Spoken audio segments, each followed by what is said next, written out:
तेज और विश्वजीत बहुत बड़े बिजनेसमैन होते हैं। वो दोनों बिजनेस पार्टनर होने के साथ साथ एक दूसरे के अच्छे दोस्त भी होते हैं। और अब वो दोनों अपनी ये दोस्ती रिश्तेदारी में बदलना चाहते हैं। फिर तेज और उसकी बीवी मृदुला उनकी बेटी प्रणाली को शादी के बारे में बता देते हैं। और तभी, क्या शादी? नहीं नहीं, मैं इतनी जल्दी शादी नहीं करने वाली हूँ मम्मी डैडी। मैंने तो अभी अपने करियर की शुरुआत भी नहीं की है ठीक से। मुझे भी गौरी खान की तरह एक टॉप इंटीरियर डिजाइनर बनना है। प्रणाली बेटा, तू हमारी बात क्यों नहीं समझ रही है? ये करियर वगैरह बनाने की जरूरत नहीं है तुझे। तेरे पापा का इतना बड़ा बिजनेस एम्पायर है, फिर तुझे ये सब करने की क्या जरूरत है? और प्रणाली गुड़िया, जिस परिवार में हम तुम्हें ब्याह रहे हैं वो लोग भी काफी अमीर हैं। तुम्हारे विश्वजीत अंकल, उन्हें तो तुम अच्छे से जानती हो। पर डैडी। बस प्रणाली, हम तुम्हारे माँ बाप हैं और तुम्हारी जिंदगी के फैसले हम ही लेंगे। करियर के चक्कर में तुम अपनी शादी की उम्र गंवा रही हो। अरे अभी शादी नहीं करोगी तो कब करोगी? बुढ़ापे में? वही विश्वजीत और उसकी बीवी दामिनी भी उनके बेटे सिद्धार्थ पर प्रणाली के साथ शादी करने के लिए दबाव डालते हैं। पर मम्मी पापा, मैंने तो अभी तक ठीक से लाइफ एक्सप्लोर भी नहीं की है। मुझे अभी भी बहुत सी चीजें करनी है। मैं इतनी जल्दी शादी के बंधन में नहीं बनना चाहता हूँ। लेकिन तुझे इस बंधन में बनना ही होगा सिद्धार्थ। बाकी हम कुछ नहीं जानते। क्या? नहीं पापा। सिद्धार्थ, तेरे पापा बिल्कुल सही कह रहे हैं। अरे तुम्हारी जनरेशन को तो शादी एकदम छोटी मोटी सी बात लगती है। अगर तुम अभी शादी नहीं करोगे तो आगे चलकर तुम्हारा बहुत बुरा हाल होगा।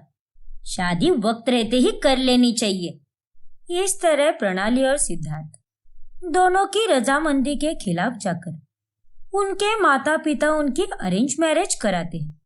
शादी के बाद प्रणाली और सिद्धार्थ एक दूसरे से बिल्कुल भी बात नहीं करते और एक ही कमरे में रहकर अनजानों की तरह रहने लगते हैं। फिर एक दिन सिद्धार्थ को थका हुआ देखकर प्रणाली उसे कॉफी के लिए पूछती है। सिद्धार्थ, तुम काफी स्ट्रेस लग रहे हो। एक काम करती हो, मैं तुम्हारे लिए कोल्ड कॉफी बना देती हूँ। तुम्हें अच्छा लगेगा, ठीक है? अरे इट्स ओके प्रणाली, मेरे लिए तुम इतनी दिक्कत क्यों ले रही हो? देखो सिद्धार्थ, मेरी और तुम्हारी शादी एक अरेंज मैरिज है। लेकिन तुम और मैं पति पत्नी ना सही, लेकिन अच्छे दोस्त की तरह तो रह ही सकते हैं ना? क्यों? सही कहा ना मैंने? यस प्रणाली, क्यों नहीं। आज से हम दोनों अपने नए दोस्ती की शुरुआत करेंगे। इस तरह अब सिद्धार्थ और प्रणाली के बीच में दोस्ती का नाता जुड़ जाता है। सिद्धार्थ प्रणाली को उसके इंटीरियर डिजाइनिंग के काम करने के लिए प्रोत्साहित करता है। लेकिन ये देखकर प्रणाली की सास दामिनी को बहुत गुस्सा आता है। नहीं प्रणाली, तुम ये इंटीरियर डिजाइनिंग के काम वाम नहीं कर सकती। क्या? लेकिन क्यों मम्मी जी? मैंने कहा ना एक बार, नहीं कर सकती मतलब नहीं कर सकती। अब ज्यादा सवाल जवाब मत पूछो मुझसे। पर मम्मी, इसमें गलत ही क्या है? प्रणाली को अपने करियर में आगे बढ़ना है, एक बड़ी इंटीरियर डिजाइनर बनना है इसे। वाह बेटा वाह, सही कहते हैं लोग। बीवी घर में आई नहीं कि बेटे अपने माँ के आंचल को छोड़ देते हैं और बीवी का पल्लू पकड़ लेते हैं। तू भी वही कर रहा है। दोनों के दोनों कान खोलकर सुन लो, हम खानदानी लोग हैं। हमारे यहाँ पर ये सब नहीं चलता। तुम अब एक बड़े घराने की बहू बन चुकी हो और ये बाहर जाकर काम करना, ये सब एक बड़े घराने की औरतों को बिल्कुल भी शोभा नहीं देता। प्रणाली दामिनी की बातें सुनकर बहुत दुखी हो जाती है। जिसके बाद रात में सिद्धार्थ उसके लिए उसका फेवरेट कपकेक लाता है और उसे सांत्वना देता है। ये देखो प्रणाली, मैंने तुम्हारे लिए तुम्हारा फेवरेट कपकेक लाया है। देखो प्रणाली, मम्मी ऐसी ही है, उनकी बातों को दिल पर मत लो। हाँ सिद्ध, थैंक यू। फिर एक दिन जब प्रणाली अपनी सहेलियों के साथ एक रेस्टोरेंट में लंच कर रही होती है, तभी वो वहां पर सिद्धार्थ को एक लड़की के साथ देख लेती है। और वो दोनों जब वहां से उठकर जाने लगते हैं, तब प्रणाली उन दोनों का पीछा करती है और उनकी सारी बातें सुन लेती है। आई एम सॉरी तारा, लेकिन मैं भी मजबूर था, और मम्मी और पापा के खिलाफ मैं कैसे जाता भला। तुम्हें सॉरी बोलने की कोई जरूरत नहीं है सिद्धार्थ, क्योंकि मैं जानती हूँ कि मैं एक गरीब लड़की हूँ और इसीलिए तुम्हारे मम्मी पापा हमारे इस प्यार के रिश्ते को कभी नहीं अपनाते। लेकिन चाहे जो भी हो जाए, मैं तुम्हारा साथ कभी नहीं छोड़ूंगा तारा, ये मेरा तुमसे वादा है। इसका मतलब सिद्धार्थ और तारा, इन दोनों का तो पहले से अफेयर चल रहा है। और जैसे मुझे अपने करियर को पीछे छोड़कर मम्मी और डैडी के दबाव के चलते ये शादी करनी पड़ी, वैसे ही इसे भी अपने और तारा के प्यार को पीछे छोड़कर अपने मम्मी पापा के दबाव के चलते शादी करनी पड़ी। फिर तारा के चले जाने के बाद प्रणाली सिद्धार्थ के पास जाती है और उसे सारी बातें बता देती है कि उसने सब कुछ सुन लिया है। हाँ प्रणाली, तुमने जो देखा और जो भी सुना वो सब सच है। मैं और तारा एक दूसरे से बहुत प्यार करते हैं, लेकिन आज मेरे हालात तो देखो, हम दोनों कभी एक नहीं हो सकते। मैं समझ सकती हूँ सिद्ध, लेकिन मेरे पास एक प्लान है जिसके चलते इन गंभीर हालातों में भी तुम और तारा एक हो सकती हो और मैं इस रिश्ते से आजाद होकर अपने करियर पर फोकस कर सकती हूँ। क्या? लेकिन कैसे प्रणाली? देखो, हमारे पेरेंट्स काफी अंधविश्वासी है और उनकी इसी कमजोरी को हम अपना हथियार बनाएंगे और अच्छी चाल चलेंगे। मतलब? मैं कुछ समझा नहीं। अरे उल्लू के पट्टे, बताऊंगी तब समझोगे ना। कल घर में पूजा है और पंडित जी को मैंने ही बुलाया है फोन करके। अब मैं उन पंडित जी को कैंसिल करके दूसरे पंडित को बुलाऊंगी, जो होगा एक थिएटर आर्टिस्ट। क्या? ये तुम क्या बोल रही हो? मरवाने का इरादा है क्या तुम्हारा? अरे बाबा सुनो तो पूरी बात। जब वो नकली पंडित घर पर आएगा, तब वो मेरी कुंडली चेक करेगा और फिर सबको बताएगा कि मेरी कुंडली में दोष है, जिसके चलते तुम्हारी मौत हो सकती है। और उसका एकमात्र उपाय यही है कि तुम्हारी 1 महीने के अंदर दूसरी शादी करा दी जाए और मुझे भी सावधान रहने के लिए आने वाले कुछ सालों तक कुंवारी ही रहना होगा। अरे वाह, इस प्लान से तो मेरा भी भला हो जाएगा और तुम्हारा भी। क्या सॉलिड प्लान आया है तुम्हारे इस खुराफाती दिमाग में। सच में मान गया तुम्हें। अरे मेरा दिमाग ही ऐसा है, अब क्या कहूँ। फिर दोनों अपने प्लान को अंजाम देते हैं और अगले दिन घर में वो नकली पंडित आता है और तभी वो उनके घर वालों से कहता है, मुझे इस लड़की में कुछ अजीब सा लग रहा है। बेटी, क्या तुम मुझे अपनी कुंडली दिखा सकती हो क्या? मुझे ऐसा भास हो रहा है कि तुम्हारे कदम इस घर के लिए कुछ बुरा संकट लाने वाले हैं। क्या? ये आप क्या कह रहे हैं पंडित जी? बुरा संकट? लेकिन कैसा बुरा संकट? वो तो बिटिया की कुंडली देखकर ही पता चलेगा। फिर प्रणाली अपनी कुंडली लाकर उस नकली पंडित को दिखाती है और प्लान के मुताबिक वो नकली पंडित उन्हें कहता है कि प्रणाली के ही कुंडली में दोष है। दोष? हाँ बिटिया, तुम्हारी कुंडली में एक बहुत बड़ा दोष है, जिसके चलते तुम्हारी पति की मौत हो जाएगी। अगर 1 महीने में तुमने अपने पति की दूसरी शादी नहीं कराई तो वो परलोक चला जाएगा। क्या? हे भगवान, ये क्या हो गया?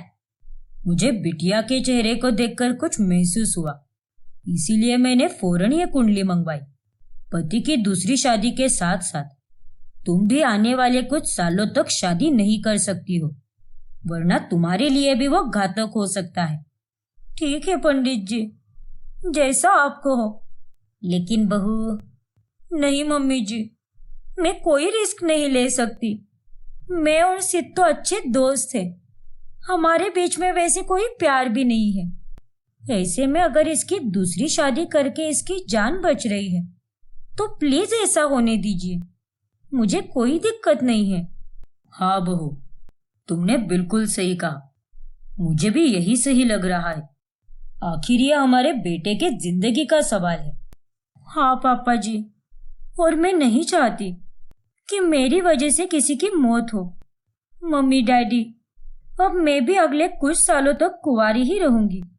देखो ना, क्या फूटी किस्मत पाई है मैंने। बेचारी मेरी बच्ची।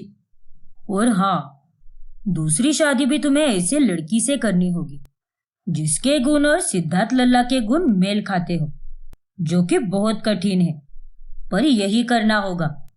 पंडित जी, चाहे कुछ भी हो जाए, लेकिन जल्दी से उस लड़की को ढूंढिए। हमें हमारे बेटे के जान से बढ़कर और कुछ भी नहीं है। सब इस बात को सच मान लेते हैं। फिर पंडित जी एक हफ्ते बाद तारा को सबसे मिलाते हैं और अब प्रणाली भी अपने पति की दूसरी शादी की तैयारियों में लग जाती है और उनकी शादी एकदम रीति रिवाज के साथ होती है। फिर शादी के बाद, तुम्हारा बहुत शुक्रिया प्रणाली। अगर तुम नहीं होती तो ये सपना कभी सच नहीं हो पाता। हाँ प्रणाली, थैंक यू सो मच। अरे डफरो, तुम्हारे इस चक्कर के चलते ही मेरे दिमाग में वो प्लान आया और उसी प्लान के जरिए अब मैं भी आराम से कुछ सालों तक शादी की चिकचिक से दूर रहकर अपने करियर पर फोकस कर पाऊंगी। हाँ प्रणाली, ऑल द बेस्ट। बेचारे हमारे घर वाले, किसी को ये पता ही नहीं चला कि पंडित एक थिएटर आर्टिस्ट था और उसने ये सब मेरे कहने पर नाटक किया है। तीनों की सारी बातें दामिनी सुन लेती है और वो प्रणाली का हाथ पकड़कर सबके सामने खींच कर लाती है और सभी घर वालों को सारी सच्चाई बताती है, जिसे सुनकर सबके होश उड़ जाते हैं। प्रणाली, तुमसे ये उम्मीद नहीं थी हमें। इतना बड़ा झूठ। हाँ प्रणाली, ये तुमने बहुत गलत किया है। वो सिद्धार्थ, तुम भी इन सब में मिले हुए थे। अरे क्या मिला तुम दोनों को ये सब करके? हाँ तो और मैं क्या करती डैडी। सिद्धार्थ को एक गरीब लड़की से प्यार था, इसीलिए उसने अपने प्यार के बारे में घर पर किसी को भी नहीं बताया और आप लोगों के बारे में सोचकर हमने एक दूसरे के साथ शादी कर ली। लेकिन क्या आपने एक बार भी यह सोचा कि क्या हम वाकई में उस शादी से खुश थे? प्रणाली बिल्कुल सही कह रही है। हम दोनों इस शादी से बिल्कुल भी खुश नहीं थे और इसके लिए प्रणाली ने जो भी किया है वो बिल्कुल सही किया है।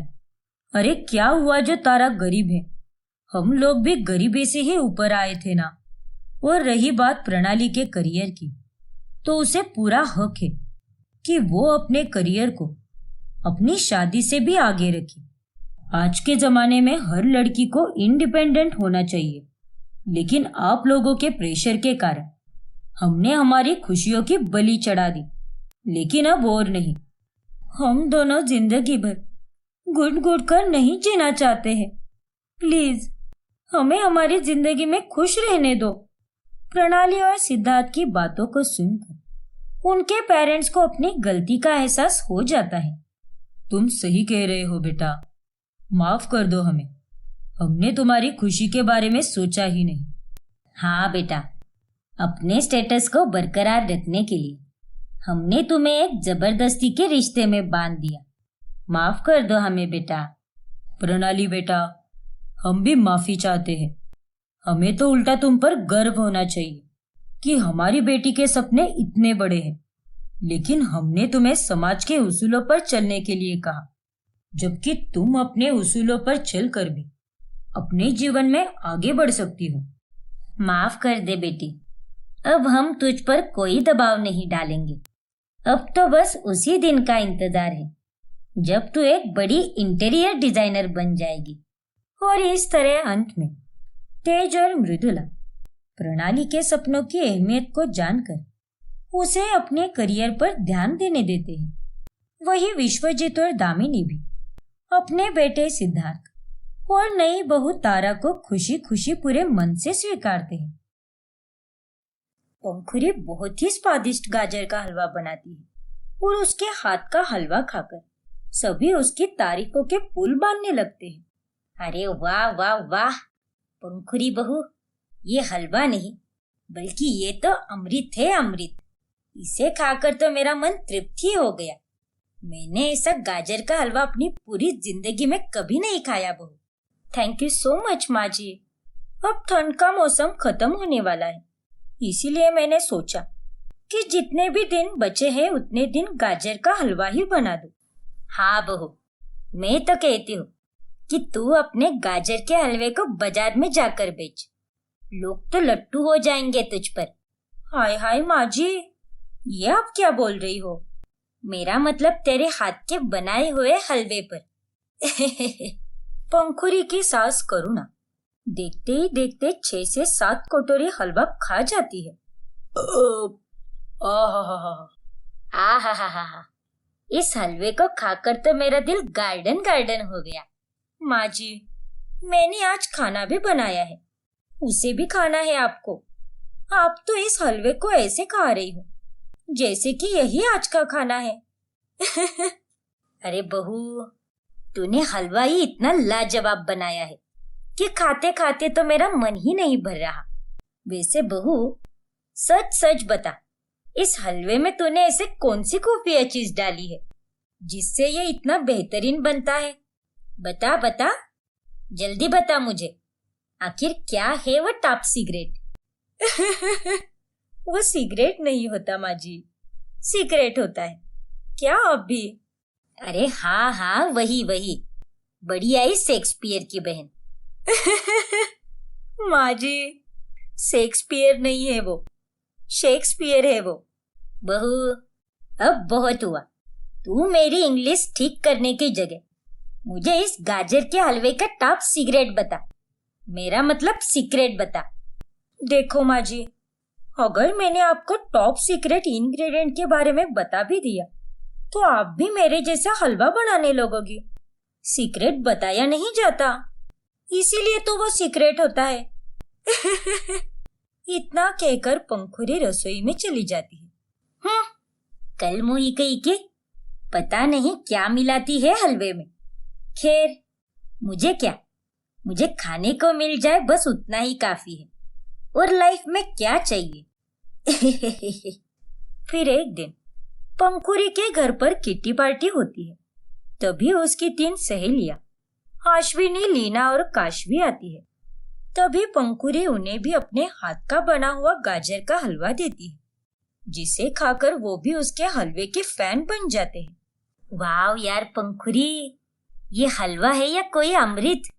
उफ, ऐसा हलवा तो मैंने कभी नहीं खाया। अमेजिंग यार। वाकई में पंखुरी, हलवा तो एकदम कमाल का बना है। मुझे तो 1 कटोरी और चाहिए। आज तो मैं जी भरकर खाऊंगी ये हलवा। भाड़ में गई डाइट। जब ऐसा जादुई हलवा खाने को मिला है तो इस सुनहरे मौके को कैसे छोड़ सकती हूँ मैं। ओके अश्विनी, रुक जा, मैं 1 कटोरी और लाती हूँ तेरे लिए।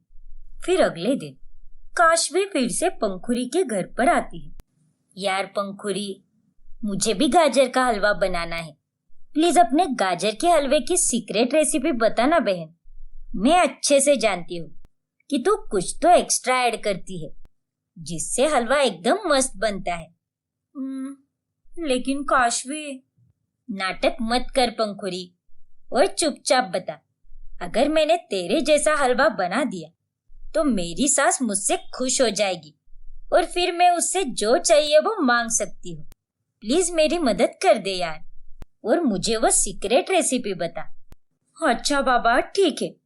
मैं गाजर के हलवे में लाल मिर्च की पाउडर डालती हूँ और उसी वजह से वो इतना टेस्टी बनता है।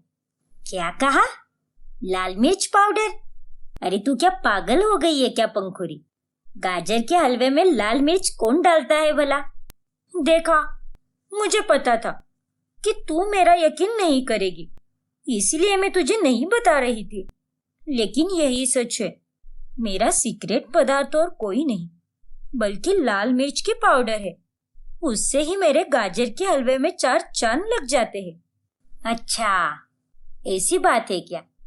फिर ठीक है, मैं यही फॉर्मूला ट्राई करके देखती हूँ। आई जस्ट होप कि मेरी सास को वो हलवा पसंद आए। फिर काशवी घर जाकर गाजर का कद्दूकस करती है। तभी उसकी सास अम्बा उसके पास आकर कहती है, देख बहू, मैं तुझे पहले ही बोलकर रख रही हूँ कि मुझे नंबर 1 गाजर का हलवा खाना है। हाँ हाँ माँ जी, आप चिंता मत कीजिए। आज का हलवा खाने के बाद तो आप मुझे और मेरे हलवे को 7 जन्मों तक याद रखोगी। कुर्सी की पेटी बांध कर रखिए, बस कुछ देर में ही हलवा बनाकर ला रही हूँ। ठीक है बहू, जल्दी करो। फिर जैसे पंखुरी ने कहा होता है, काशवी गाजर के हलवे में लाल मिर्च पाउडर डाल देती है और उसे जब वो टेस्ट करने जाती है तभी उसकी सास अम्बा उसे रोककर खुद ही पहले टेस्ट करने आती है। अरे बहू, मुझसे अब रहा नहीं जा रहा, हट जा। पहले टेस्ट तो मैं ही करूंगी। मैं भी तो देखूं कैसे बनाया है तूने। लेकिन जैसे ही अम्बा उस हलवे को खाती है उसे बहुत तीखा लगता है और वो चिल्लाने लगती है, हाँ, मेरा मुंह जल गया रे। इतना तीखा हलवा तेरी माँ ने बनाया था या तेरे बाप ने? नालायक लड़की। हाँ। ओ नो माँ जी, मुझे माफ कर दीजिए माँ जी। ये पानी, आप पानी पीजिए। फिर अम्बा पानी पीती है और उसके बाद में वो काशवी को बहुत सुनाती है, जिसके बाद काशवी पंखुरी को कॉल करके सब कुछ बता देती है। क्या? अरे ये तो क्या कह रही है काशवी? ऐसा कैसे हो सकता है भला? लगता है तूने कुछ ज्यादा ही लाल मिर्च डाल दी। अरे नहीं पंखुरी, मैंने इतनी भी ज्यादा नहीं डाली थी मिर्च। तूने जितना कहा था मैंने उतना ही डाला था। उस हलवे को खाने के बाद तो मेरी सास ने मुझे बहुत खरी खोटी सुना दी। देख काशवी, तूने कोई ना कोई गड़बड़ तो जरूर की है, क्योंकि जब मैं हलवा बनाती हूँ तभी तो ऐसा कुछ भी नहीं होता। मैं भी तो लाल मिर्च डालती हूँ। हाँ ना यार, लगता है कुछ तो मुझसे ही गड़बड़ हो गई है। ऐसे ही अश्विनी और लीना भी पंखुरी से उसके गाजर के हलवे की सीक्रेट रेसिपी पूछते हैं और उसके बाद वो उन दोनों को भी बेवकूफ बनाती है, जिस कारण उन दोनों के हलवे भी बुरी तरह बिगड़कर निहायती बेस्वाद बनते हैं।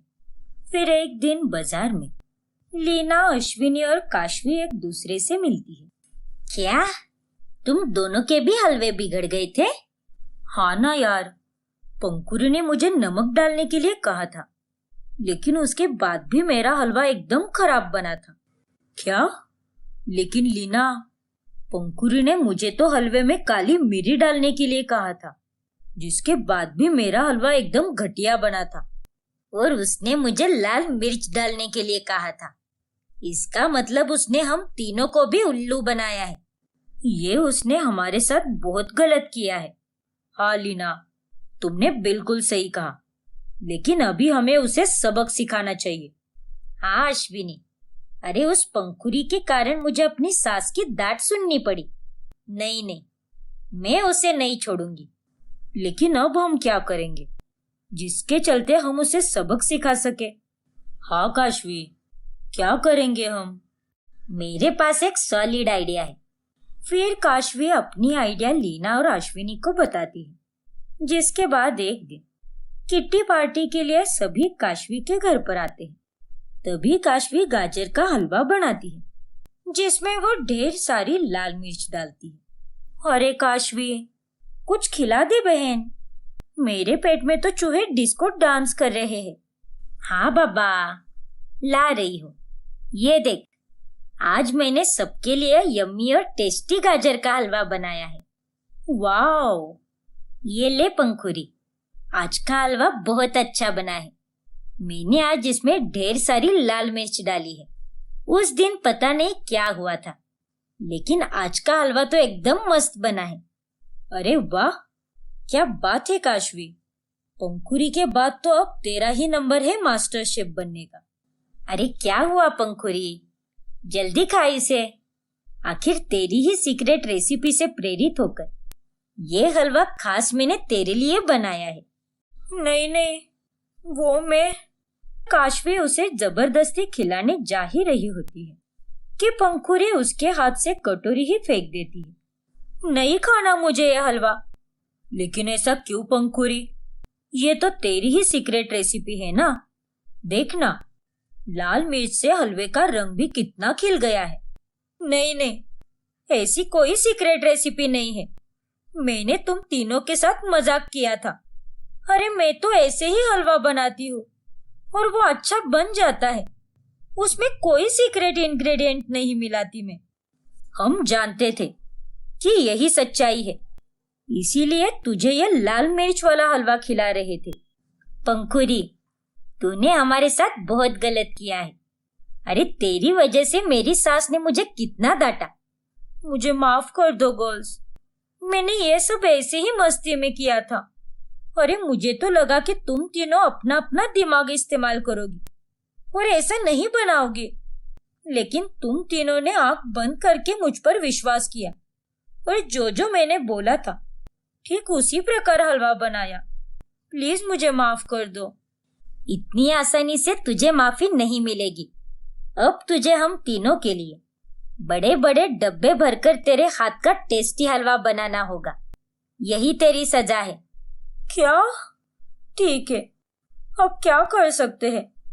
आखिर गलती की है तो सजा तो भुगतनी ही पड़ेगी। और इस तरह पंखुरी को रात भर जागकर तीनों के लिए डब्बे भरकर हलवा बनाना पड़ता है। और इस तरह पंखुरी ने किया हुआ मजाक आखिर में उस पर ही भारी पड़ जाता है। रोशनी की हाल ही में अभिनव से शादी हुई होती है। रोशनी के ससुराल में उसकी सास वर्षा, ससुर कमलेश और देवर नील रहते हैं। एक दिन सुबह जब रोशनी और अभिनव सोकर उठते हैं, तब अभिनव बेड को गीला देखकर हैरान रह जाता है। ओ तेरी रोशनी, ये तुमने क्या कर दिया? तुमने तो अपनी टंकी खाली कर दी इस बिस्तर पर। पागल हो गई हो क्या अभिनव? ये मैंने नहीं किया है। मैं तो सुबह 7 बजे से उठी हूँ और जब मैं उठी थी तब तो बिस्तर एकदम सूखा था। तो फिर छत से बारिश बरसी क्या? वो देखो अभिनव, हमारे रूम की खिड़की खुली है। इसका मतलब पड़ोस के चंपक चाचा का पालतू कुत्ता रॉकी आया था और उसी ने ये कांड किया है। अच्छा, तो ये बात है। रोशनी और अभिनव दोनों इस बात को यही खत्म कर देते।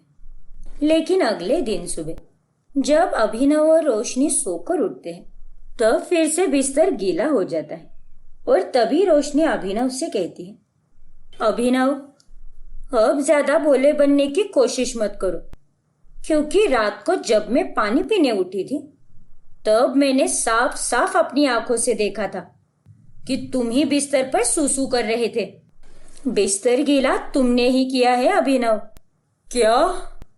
नहीं, ऐसा नहीं हो सकता। ऐसा ही है अभिनव। आई नो ये बात बड़ी शर्मिंदगी की है, लेकिन यही सच है। तुम्ही ने यह बिस्तर गीला किया है। ओ नो, ये मुझे क्या होने लगा है? कल भी रॉकी ने नहीं, वो शायद तुम्ही ने बिस्तर गीला किया होगा। देखो रोशनी, तुम किसी को बताना मत ये बात, ठीक है ना? क्योंकि अगर किसी को पता चल गया कि मैं बिस्तर पर सूसू करता हूँ, वो भी इस उम्र में, तो सब मेरा खूब मजाक उड़ाएंगे। प्लीज रोशनी, तुम ये बात किसी को मत बताना। तुम चिंता मत करो अभिनव, मैं ये बात किसी को नहीं बताऊंगी। लेकिन तुम ठीक से सूसू करके सोया करो और ज्यादा पानी मत पिया करो सोने से पहले, ठीक है? हाँ रोशनी, समझ गया मैं। उस रात अभिनव सूसू ना कर दे, इस डर से वो जागता ही रहता है और वही रोशनी घोड़े बेचकर सो जाती है। लेकिन तभी अभिनव देखता है कि रोशनी बेड पर सूसू कर रही है और उसी ने बिस्तर गीला किया है। ये देख अभिनव एकदम चिल्ला पड़ता है। अरे नहीं! अभिनव की चिल्लाहट सुनकर उसके माँ पापा और छोटा भाई वहां आ जाते हैं। क्या हुआ अभिनव? कोई भूत देख लिया क्या जो इतना चीख रहे हो? रोशनी, तुम्हारा बिस्तर गीला करने का राज मेरे सामने आ चुका है। 2 रातों से नींद में तुम ही बिस्तर गीला कर रही थी और सारा इल्जाम मेरे ऊपर डाल रही थी। वाह, अब तुम्हें सब लाइव पता चल ही गया है तो झूठ बोलकर क्या फायदा। हाँ अभिनव, माँ जी, पापा जी, देवर जी, मैं बिस्तर गीला करती हूँ नींद में। मुझे नींद में सुसु करने की आदत है। क्यों ये मुझे नहीं पता, लेकिन ये मैं जानबूझकर नहीं करती। अरे बेवकूफ गधेड़ी, अकल क्या घास चरने गई थी क्या तेरी? तू बिस्तर में सूसू करके मेरे घर में और पनौती ला रही है।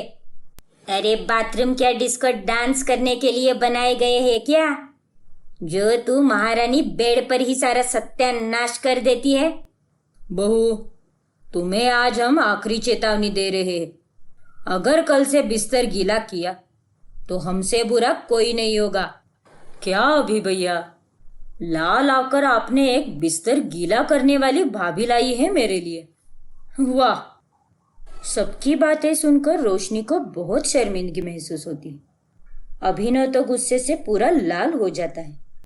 अगली रात रोशनी बेचारी डर के मारे सोती ही नहीं।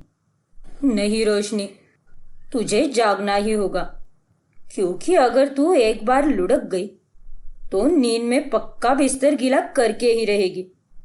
इस चक्कर में 2 रातों तक रोशनी सोती ही नहीं, लेकिन तीसरी रात उसकी आंख लग जाती है और वो नींद में फिर से बिस्तर गीला कर देती है, जिसके बाद उसकी सास उसे खूब सुनाती है। नासपिटी कुलक्षिनी, तुझे क्या मेरा ही घर मिला था क्या पनौती लाने के लिए? सत्यानाश हो तेरा। जाकर बिस्तर अच्छे से धो ले, वरना मार खाएगी मेरे हाथ से। मेरे तो भाग ही फूटे हैं जो मुझे तुझ जैसी बिस्तर गीला करने वाली बहू मिली। वर्षा की बातों को खिड़की से गली की औरतें सुन लेती हैं और जब रोशनी बिस्तर धोकर आंगन में सुखाने जाती है तभी हाय हाय, बेचारी वर्षा, मिल मिलकर भी उसे बिस्तर गीला करने वाली बहू मिली है। छी छी छी, ऐसी गंदी बहू को तो चुल्लू भर पानी में डूब के मर जाना चाहिए। वो दोनों औरतें पूरे मोहल्ले में ढिंडोरा पीट देती हैं और वर्षा की इज्जत की धज्जियां उड़ जाती हैं। देख नालायक लड़की, तेरी वजह से मेरी इज्जत पूरी मिट्टी में मिल चुकी है। तू चली जा इस घर से। नहीं चाहिए मुझे तुझ जैसी अपवित्र लड़की। लेकिन माँ जी। अरे तेरा लेकिन गया तेल लेने। बेबस रोशनी रात को अंधेरे में ही अपना सामान बांधकर घर छोड़कर चली जाती, जिसके बाद अगले दिन सभी उसे गायब देख घबरा जाते हैं। भाभी पूरे घर में कहीं भी नहीं है और ना ही गली में है। लगता है उसने मेरी बात दिल पे ले ली और सच में ये घर छोड़कर चली गई। ये आपने क्या कर दिया माँ? अब मैं कहाँ ढूंढूंगा उसे? हे भगवान! याद आया, वो शादी के पहले जब भी रुकती थी सनशाइन पार्क में ही जाकर बैठती थी। माँ, मैं सनशाइन पार्क में जाता हूँ, वो वही होगी, मुझे अच्छे से पता है। फिर अभिनव सनशाइन पार्क चला जाता है और उसके पीछे उसके घर वाले भी वही पहुंचते हैं। रोशनी वहां पर बैठकर रो रही होती है। रोशनी, क्यों आए हो तुम यहाँ पर? चले जाओ यहाँ से। घर चलो रोशनी, मैं तुम्हें लेने आया हूँ। अपने पूरे परिवार के साथ मुझे यहाँ पर लेने क्यों आए हो तुम? क्या तुम लोगों को जरा सा भी अंदाजा है कि मैं किस प्रॉब्लम से गुजर रही हूँ? रोशनी, वो बचपन में अनाथ होने के बाद चाचा जी और चाची जी के पास रहने चली गई, जिसके बाद मुझे मेंटल एंजाइटी और डिप्रेशन के कारण बिस्तर गीला करने की आदत लग गई। मुझे डॉक्टर के पास दिखाने की जगह चाची जी और चाचा जी मुझे घर के बाहर सुलाते थे, ताकि उन्हें घर में बिस्तर बार बार धोना ना पड़े। क्या वो दोनों इतने कठोर थे कि उन्होंने मेरी इस प्रॉब्लम को कभी प्रॉब्लम समझा ही नहीं, ठीक वैसे ही जैसे आप लोगों ने मुझे कभी समझ के नहीं लिया। हमें माफ कर दे बहू, हमने तेरी इस दुविधा को जानने और समझने के बजाय तुझे ताने और दुखी दिए। हाँ बहू, हमें माफ कर दो। भाभी, आप चिंता मत कीजिए, भैया अब आपका अच्छे से अच्छे डॉक्टर के पास इलाज कराएंगे। हाँ रोशनी, अब सब कुछ ठीक हो जाएगा। प्लीज मुझे माफ कर दो और हमारे साथ घर चलो। रोशनी उन लोगों को माफ कर देती और अभिनव उसे एक अच्छे डॉक्टर के पास दिखाता है और कुछ दिनों की ट्रीटमेंट के बाद रोशनी की बिस्तर गीला करने की आदत पूरी तरह चली जाती है और वो अपने ससुराल वालों के संग खुशी से रहने लगती है।